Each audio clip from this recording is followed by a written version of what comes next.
what's the first thing when someone's looking at starting a business do people say to them?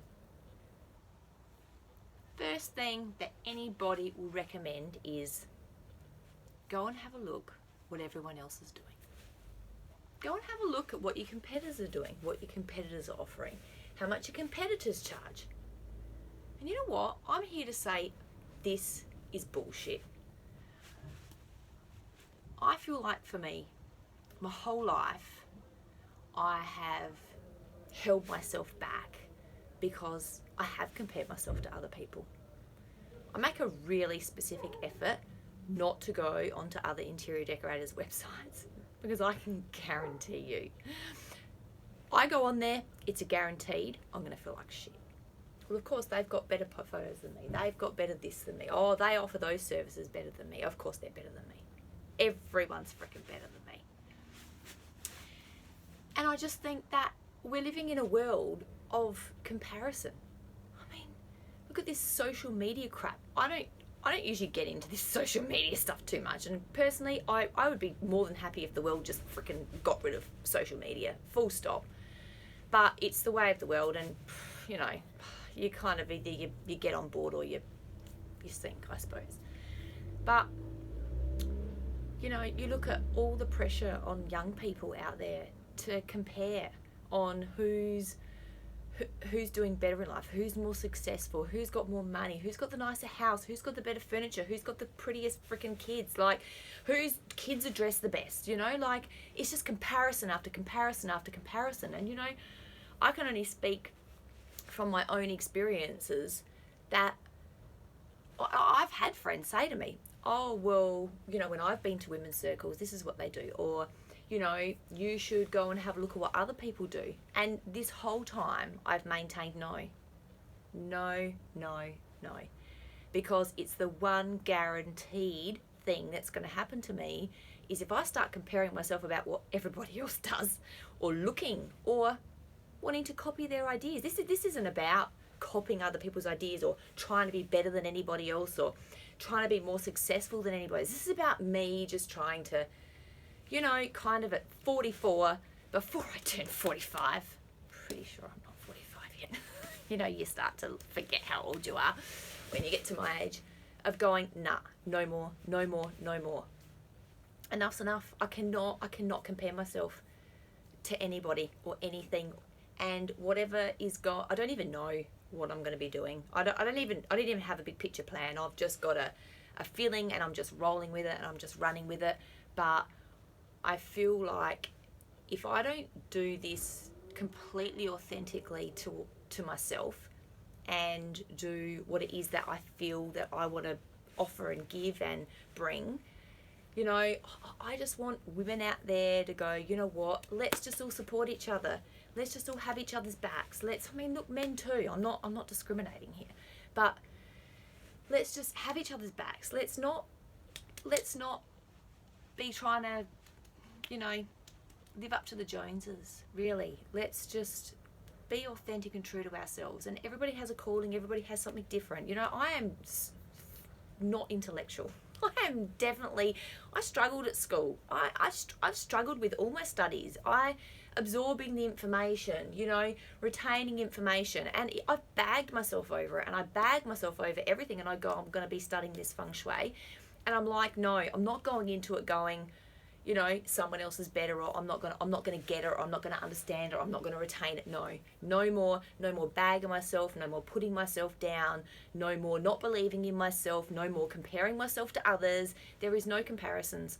I am here, just like you're here, to live your life for you, as you, doing your thing, what you're called here to do.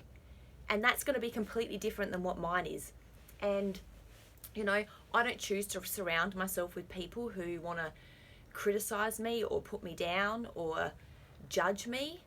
But, you know, the reality is one person who is criticizing me, judging me, putting me down is me. I'm the one who's doing that to me. I'm the one who's done that to me my entire life. And I just think that I'm not the only one. I'm not the only one that's doing that to myself at the end of the day. You know, we're all doing it in one form or another. The people out there who think they are top shit and are the best at everything and are just rocking this world are generally pretty much narcissistic people. Any true, authentic person, it's human nature to have doubts, to have fears, but you know what? It's no way to live. It's human nature, and there's too much chatter that goes on in the brain, but it's not the way to live. And there's got to be a better way. And you know, all I really want to do is empower women just to honestly just be truthful with themselves. Be truthful with themselves. Be true to who they are. I think that's the only way to freedom. I think that's the only way to really truly live a happy life, is to just give ourselves a break and just give ourselves some credit. So you know what, from this moment on, feeling really kind of just emotional tonight. I don't know, and I haven't done any more painting in the wet. It's too dark by the time I get home, and I'm just kind of feeling like, I suppose, doubt started to kick in. That's where I'm getting to, is like doubt starting to kick in. Oh, well, can I do this? I mean, what am I doing here? Like, really? And I'm just like, no, Sarah, no, you can't do that. This really has to be about just going with your gut and just letting things play out as they need to play out, and just running with believing in yourself. And once again, my good old believe tattoo. I wonder if you can even see it. See, I've got too many veins. You can't even read it. Maybe I'm right. Maybe Paula's right. Maybe that needs to become black so I can read it. But you know what? I've been saying it, and I've been saying it, and I've been saying it. But it's time to believe in myself. It's time to believe in myself and what it is that I want to do. And I had a friend say to me today, well, I wouldn't really come to a women's circle and talk about my feelings because that's not me. And I'm like, yeah, but you wouldn't be the kind of person that would come to a women's circle. The people who are going to come to my circles are the people that are looking for something, are looking to save themselves, are looking to, you know, find themselves. You know, I think, you know, they talk about midlife crisis. I think, you know, I certainly haven't had a midlife crisis. I mean, people might say I have, you know, ending, you know, 17-year relationship, you know, doing wild things like painting tents in your backyard.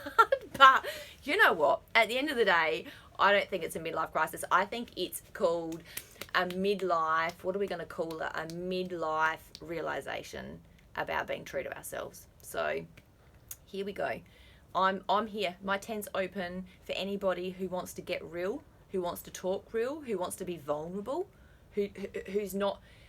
I don't want anyone in this tent that's going to come in here pretentious and pretending to be something that they're not.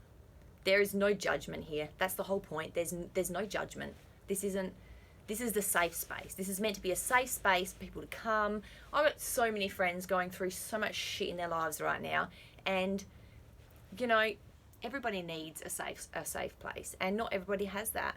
And if you're open and you want to be vulnerable and you want to be just a true, honest, authentic self, then this is the place for you. If it's not, you know what? I'm not going to be upset about your judgments or Sarah's freaking loopy, whatever. I'm just me, you know what? And I look and I go, anyone who wants to judge, well, then that's on them at the end of the day, because I don't judge people. I think everybody has their own unique personality and thoughts and beliefs, and you know, I just think it's all about being open. Anyway, I don't know where this came from, but it's kind of just been surging up. I've been sitting in the car for an hour and a half at the vet waiting for the vets to come out because of the COVID. You're not allowed in the vet, and then they couldn't find me. I don't know how you can't find me with my car like mine, but anyway, they couldn't find me, so then eventually I rang. But yeah, a dog with high anxiety and sitting in a car for an hour and a half, I kind of, you know, got stuff to get out. Anyway, all right.